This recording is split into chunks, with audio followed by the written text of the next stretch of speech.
Alors, on va se poser la question maintenant de l'empreinte environnementale du numérique en France, notamment l'empreinte énergétique. Alors, ça tombe bien parce que l'ADEME vient de publier un rapport avec l'ARCEP, c'était en janvier dernier. Installez-vous, Raphaël Guastavi. Raphaël Guastavi, vous êtes chef du service éco-conception et recyclage de l'ADEME, donc l'agence de la transition énergétique. On va parler de ce rapport avec vous alors. Bonjour à tous, oui effectivement, merci déjà de cette invitation.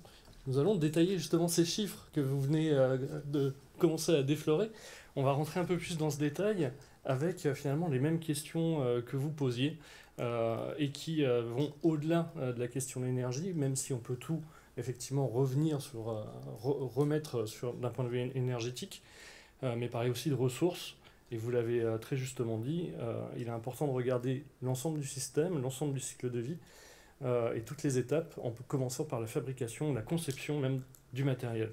Alors, pourquoi cette étude Vous l'avez dit, il y a un besoin de connaissances aujourd'hui sur ces sujets des impacts environnementaux du numérique avant de pouvoir parler de comment les maîtriser, comment les diminuer, et en tout cas bien regarder ensemble le poids de ce secteur, étant donné que c'est un secteur industriel comme un autre, et il a aussi son impact comme les autres.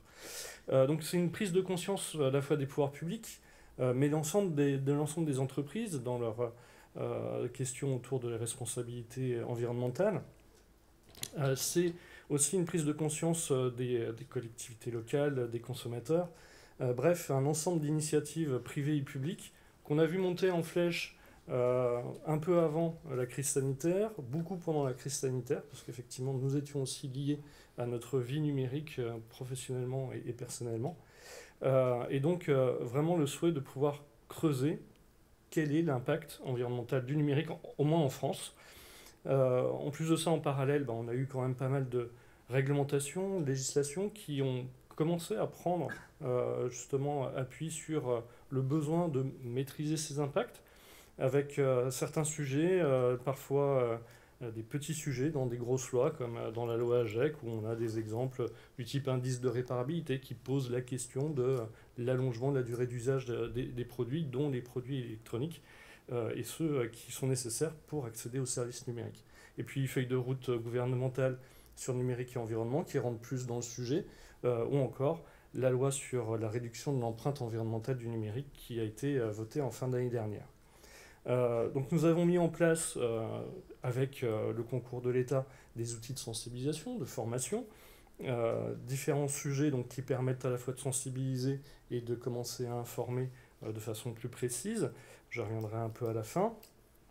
Je fais un peu de pub sur notre site longuevieauxobjets.gouv.fr qui justement a un grand volet sur le numérique pour justement sensibiliser le grand public, mais aussi les salariés dans les entreprises. Et il y a on constate qu'on a encore des trous dans la raquette qui sont importants. Je vais y revenir sur la partie connaissances et éléments d'études, mais aussi des messages contradictoires entre le marketing qui dit regardez, je fais par exemple des appareils de plus en plus verts, et tout en disant mais par contre achetez le dernier modèle. C'est un exemple, je ne parlerai pas de pommes, mais vous avez compris un peu l'idée. Besoin de données qui sont existantes, pas toujours librement partagées, donc un peu le phénomène boîte noire. On a besoin pour faire de la mesure de bases de données et surtout bases de données environnementales multicritères. Certainement le besoin de construire quelque chose, là aussi plutôt sous forme base publique. Après, il y a des critiques d'initiatives concrètes, par exemple dans la loi AGEC de 2020, donc anti-gaspillage pour une économie circulaire, il y a un article 13 qui dit les opérateurs télécoms doivent illustrer et mettre en place une mesure carbone des données émises par leurs clients et le mettre sur les factures. Lors de la mise en œuvre de cet article, on a eu un nombre important d'articles disant non, c'est mal fait, c'est ni fait ni à faire. Bref, le côté on n'en fait jamais assez, qui parfois freine aussi, pourrait en tout cas freiner les bonnes volontés. Et puis, de façon générale, sur ce sujet, on pourrait dire que les moyens ne sont pas toujours suffisants par rapport à la problématique et à la hauteur des enjeux. Et puis, on peut encore trouver d'autres trous dans la raquette. Bref, tout ça pour dire que nous avons mis en place avec l'ARCEP un principe d'étude reposant sur de l'évaluation environnementale normée, de type analyse de cycle de vie, pour justement prendre en compte l'ensemble du système, l'ensemble des étapes du cycle de vie, depuis la conception, l'extraction des matières premières et de l'énergie nécessaire au fonctionnement des services numériques, la fabrication des objets nécessaires, leur distribution, la partie utilisation et la partie recyclage. Donc, le faire sur le cycle de vie et surtout sur toutes les briques nécessaires au fonctionnement des services numériques. Fonctionnement des services numériques, donc, qui nécessite à la fois d'avoir des terminaux, évidemment, mais aussi des serveurs, des data centers, des réseaux de télécommunications et des applications, toute la partie usage, la partie logicielle. Bref, essayer d'avoir vraiment cette approche systémique. Alors, pour aller rapidement, quels sont les principaux enseignements de l'étude que vous pouvez télécharger dans son intégralité sur le site de l'agence?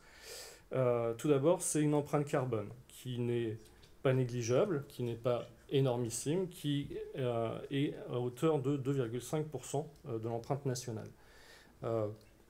2,5%, c'est moins que ce qui est estimé à l'échelle européenne ou à l'échelle mondiale. On approche les 4%, tout simplement parce qu'on a aussi la chance d'avoir une électricité assez décarbonée. C'est une empreinte carbone qui, finalement, quand on regarde de plus près, sur les 3 grandes briques du numérique, est principalement due à la partie terminaux. Donc, à la partie terminaux, ce sont les équipements du quotidien et les équipements qu'on peut trouver dans les entreprises. Donc, c'est quand même à hauteur de 79%, donc c'est vraiment le gros d'un point de vue carbone, le plus gros du camembert, avec ensuite les centres de données à hauteur de 16% et les réseaux. Ça, c'est la photographie aujourd'hui. Ça ne préjuge pas de la photographie de demain, avec des possibilités aussi d'avoir des évolutions dans les usages au niveau aussi bien centre de données ou réseau qui pourraient changer un petit peu la donne. Toujours étant que la partie équipement est vraiment importante d'un point de vue carbone, et ça dû à notamment leur phase de fabrication. Phase de fabrication qui est très très largement, bien sûr, ailleurs qu'en France, donc plutôt dans les pays d'Asie et Asie du Sud-Est, avec une électricité notamment plus carbonée, mais aussi qui intègre toute la partie extraction de ressources naturelles et qui elle-même, en tant que telle, est très énergivore. L'utilisation est la deuxième source d'empreinte carbone dans le cycle de vie, donc sur la partie équipement. Et donc cette partie de 20% est relativement faible en France, une fois de plus, en raison d'un mix électrique décarboné, assez décarboné. Vous remarquerez que la phase de transport, distribution est vraiment l'épaisseur du trait. Donc même si c'est fabriqué très loin, ce n'est pas ça qui représente le plus d'impact carbone. Alors, comme je disais, la problématique, elle est multicritère. Donc on a cherché à avoir cette étude vraiment sous l'angle multicritère et pas seulement carbone, pour regarder à la fois la consommation énergétique et l'empreinte à la fois de l'usage et de la fabrication, avec des ressources abiotiques fossiles qui sont donc prélevées pour la fabrication de ces équipements, et l'utilisation notamment d'électricité nucléaire en France, qui montre notamment des radiations ionisantes relativement importantes en termes d'impact. Ça, vous verrez dans le détail des graphes dans le rapport. Ces éléments sont vraiment spécifiques à notre mix électrique. Et si on reprend la question de la consommation électrique des services numériques en France, en prenant en compte l'ensemble de ce cycle de vie, donc on n'est vraiment pas que sur les usages directs, on est à hauteur d'à peu près 10%, enfin en tout cas de l'équivalent de 10% de la consommation électrique française, donc plus de 48 TWh en consommation annuelle. Sur l'épuisement des ressources abiotiques naturelles, minéraux et métaux, donc c'est proche de 30% de l'impact environnemental du numérique. Et si on le rapproche d'un point de vue d'un point de vue équivalent tonnes d'or, pour avoir une donnée un peu communicante, on est à l'équivalence de 21 tonnes d'or extraites par an. Si on regarde d'un point de vue mobilisation de ressources, là le chiffre n'est pas sur le diapo, mais sur la diapo, c'est 62 millions de tonnes de ressources déplacées par an pour l'usage de services numériques en France. Et si on le rapporte du coup à l'habitant, c'est près d'une tonne par an et par habitant. De la même façon, si on regarde la production de déchets, une fois de plus, c'est pas la partie déchets directement, c'est pas ce qui est produit par les Français vraiment au quotidien, c'est l'équivalent de 20 millions de tonnes par an, donc en prenant en compte justement toute la partie extraction minière très productrice de déchets et de terres excavées. Bien sûr, je passe tous les impacts sociaux et environnementaux liés à l'exploitation de mines qui ont des conséquences aussi spécifiques.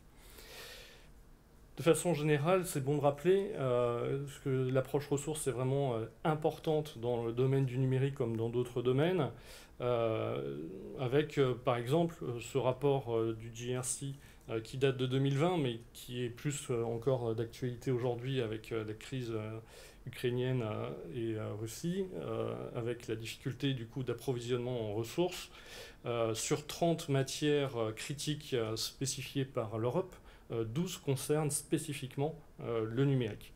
Donc un vrai enjeu aussi sur quelque part la souveraineté en les ressources et la possibilité de garder au maximum ces ressources sur notre territoire et du coup d'où l'enjeu aussi du recyclage. Même si le recyclage ne permettra pas d'obtenir toutes les matières dont on a besoin pour la transition numérique.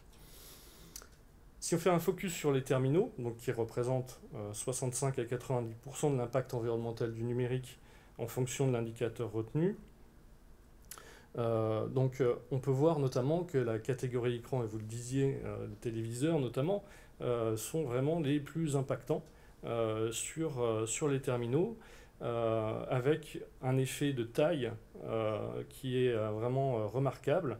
Et quand on voit l'évolution de la consommation sur des écrans de taille de plus en plus importante, jusqu'où ils vont pouvoir rentrer dans les maisons et les appartements, ces téléviseurs, c'est assez épatant de voir du coup cet impact environnemental qui est finalement drivé par cet appareil, qu'on change heureusement moins souvent qu'un smartphone.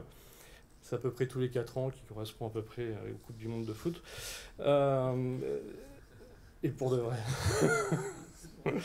C'est terrible. Et donc, voilà, cette problématique d'allongement de la durée d'usage des produits, on le voit tout à fait, l'impact que ça peut avoir si on diminue cette fréquence de renouvellement sur les terminaux. Et ça, là, pour le coup, ça vaut aussi bien pour les smartphones que pour les téléviseurs. Donc les centres de données, c'est 80% de l'impact environnemental en fonction des indicateurs regardés.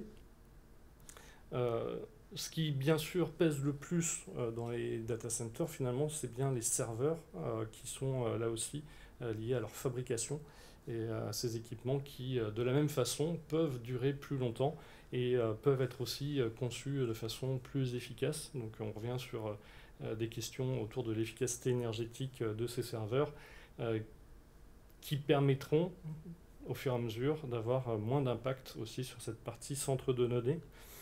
Mais là aussi, il y a d'autres problématiques environnementales qui ne sont pas citées ici. Le centre de données, c'est une augmentation en nombre et en taille d'à peu près plus 30 à plus 40% par an. Et donc derrière, il y a des problématiques à la fois d'appel et de besoin de réserver de l'énergie dans des territoires qui doit être pris en compte. C'est une question d'implantation, d'emprise au sol et donc d'urbanisme, d'artificialisation des sols et des questions aussi de trouver la place de ces grands centres de données dans les territoires et dans les politiques climatiques, énergie et climatiques des collectivités locales. Je terminais rapidement sur la partie réseau, donc qui est la moins impactante aujourd'hui. Alors évidemment, on part d'assez loin, le télégraphe c'était certainement le plus efficace. Demain c'est la 5G et après-demain la 6G. avec du coup les questions qui peuvent se poser autour de la consommation de ces réseaux qui sont aujourd'hui décrits comme étant plus efficaces énergétiquement, mais encore faudra-t-il voir là aussi l'ensemble du système et les flux de données qui transiteront sur ces réseaux pour voir si au final, au global, la consommation énergétique est vraiment diminuée par rapport à la 4G. Enfin, donc, je le citais tout à l'heure en intro, le besoin de communiquer, de sensibiliser. Donc, nous avons mis en place une campagne de communication sur ce sujet du numérique à destination du grand public, des salariés et des entreprises. Donc, je vous invite à aller regarder cette campagne de communication et à la diffuser. Et pour en savoir plus, voilà, différents éléments pour travailler sur ce sujet en toute connaissance de cause.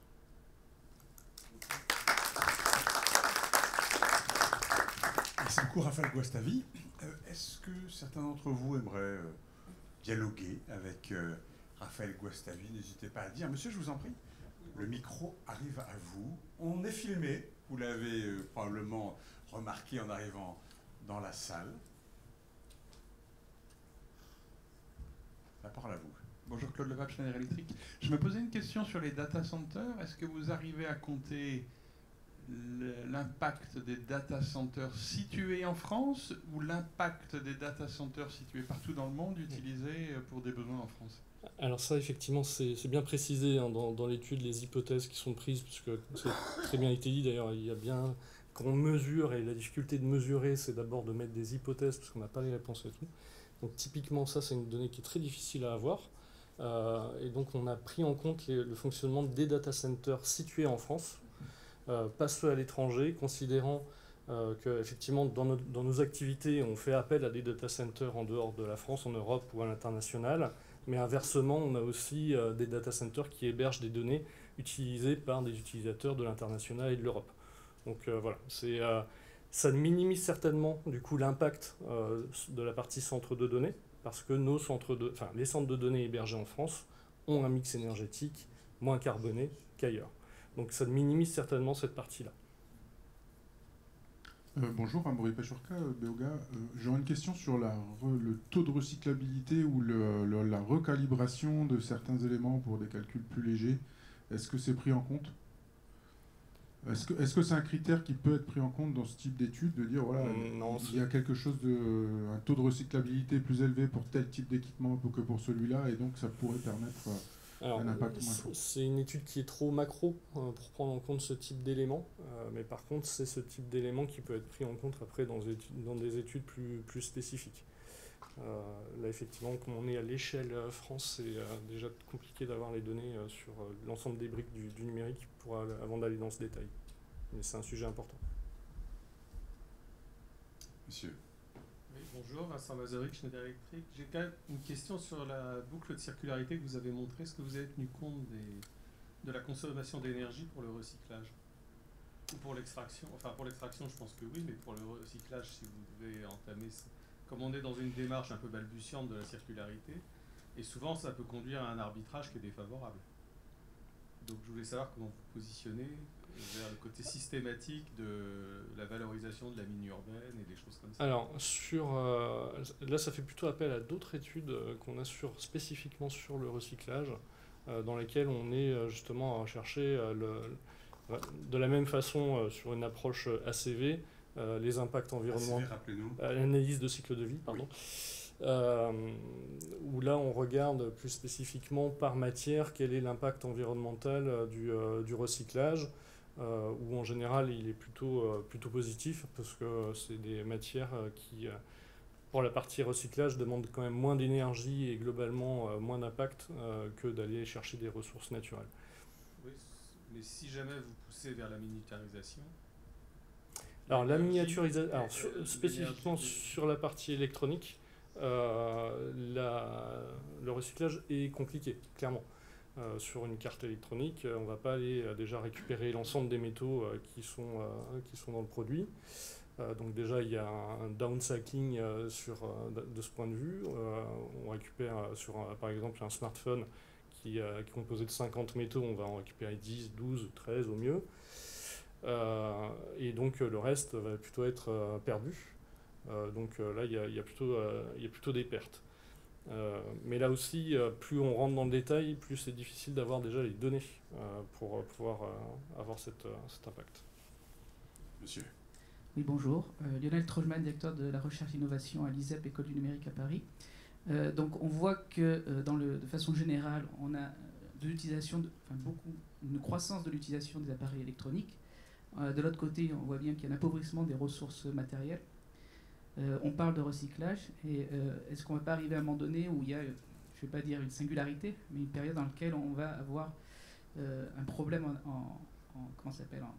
en utilisation de ressources au niveau de l'industrie, bien sûr, pour créer des appareils.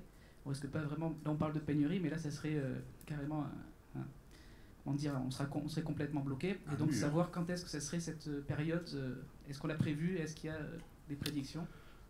Le côté prédiction, moi j'ai pas de boule de cristal, c'est très difficile. On parle souvent de pic de consommation de matière, comme on a pu parler de pic de consommation de pétrole.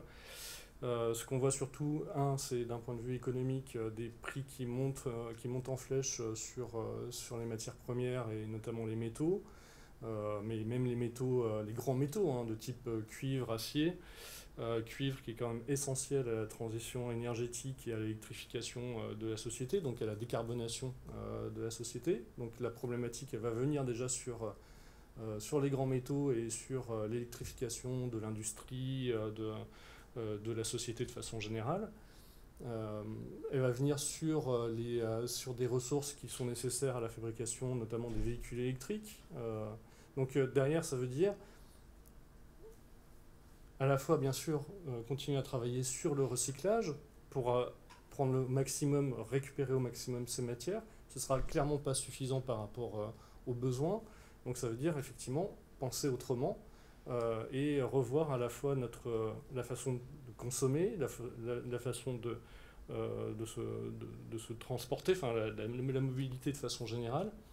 Demain, ce sera peut-être une société où l'acquisition d'une voiture ne sera plus possible, et donc forcément aller sur des modèles de partage, de transport en commun, d'économie collaborative, et ça vaut pour beaucoup de biens d'équipement, parce qu'effectivement on va dans cette pénurie, hormis les éléments plus conjoncturels, comme je citais tout à l'heure, de crise géopolitique, on va quand même dans quelque chose de plus structurel qui imposera des changements.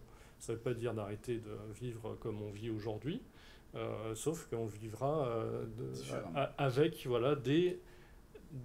des promesses différentes qui prendront en compte les limites planétaires. Alors, Monsieur Ruckel, un dernier mot. Dernière question. Je souhaitais avoir de votre part une confirmation et une affirmation. Dans un rapport récent, un livre blanc des industriels des télécoms sur l'impact de la 5G sur l'environnement, je ne sais pas si vous avez vu ce rapport, il y a un graphique d'Ericsson qui est assez phénoménal, qui montre que dans le même temps où le trafic augmente de manière tout à fait exponentielle, l'émission de gaz à effet de serre stagne, voire décroît. Qu'est-ce que vous pensez de ce graphique ? C'est un graphique qui est produit par un équipementier réseau et qui dit que les réseaux ont de moins en moins d'impact malgré l'augmentation des flux de données. Là où ils ont tout à fait raison, c'est qu'il y a une amélioration de l'efficacité énergétique des systèmes, ça c'est évident. Par contre, il faut regarder d'un point de vue valeur absolue, et je pense qu'il reste quand même beaucoup en valeur relative, parce que d'un autre côté, les opérateurs télécoms sont assez d'accord pour dire que globalement, la consommation énergétique des réseaux va augmenter. Voilà, donc une amélioration de l'efficacité énergétique des réseaux, c'est sûr. Mais après, il faut qu'on avance. Mais une quantité de données qui augmente de façon peut-être trop importante, et le besoin de caler le logiciel et le matériel aussi dans une innovation frugale. Rappelez-nous qui vous êtes, monsieur. Jean-René Lequepex, donc au CEA Leti. Leti. Donc une remarque sur les réseaux. Donc quand on regarde la téléphonie cellulaire, donc de génération de la 1G, la 2G, la 3G, la 4G, la 5G et la future 6G, en moyenne, on a gagné un facteur 100 par bits transmis par seconde en énergie, en efficacité énergétique. Par contre, les tuyaux ont augmenté plus de 100. Donc effectivement, on voit c'est une vague montante de l'impact de la téléphonie cellulaire. Par contre, il faut regarder également ce que ça apporte dans d'autres domaines, donc ce qu'on appelle l'effet rebond, pour montrer que c'est grâce à ça aussi qu'on peut arriver à télétravailler, parce que les réseaux ont augmenté en puissance, etc. Donc je pense que c'est beaucoup plus complexe que regarder juste les réseaux, parce que là, effectivement, il y a une augmentation, on voit, un peu continue, globale. La Corée et la Chine, qui sont en avance sur la 5G, ont également donc constaté une augmentation globale. Par contre, il faut mesurer l'impact sur d'autres secteurs. Merci beaucoup, monsieur Lequepace. Merci infiniment, monsieur Guastavi, d'avoir été avec nous. Vous avez votre intervention a suscité pas mal de réactions. Il y a des questions autour de ce sujet-là. C'était fait pour. Parfait. Merci beaucoup. Laissez comme ça, on va se déposer. Merci.